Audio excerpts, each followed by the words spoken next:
daw meron kayong ibang mga makikita na parang mga siga tulad no, na nanggagaling sa baba.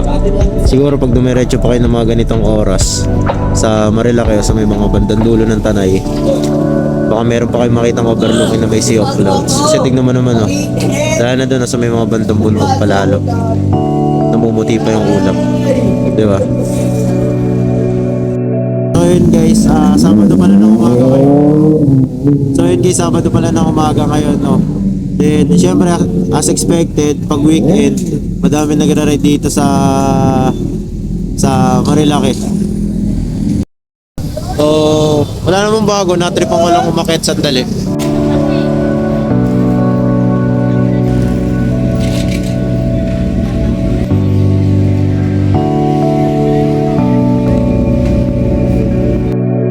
Pag sa akin naman dito, pagdating ko dito sa may buto-buto, na nagsisimula yung exciting part para sa akin.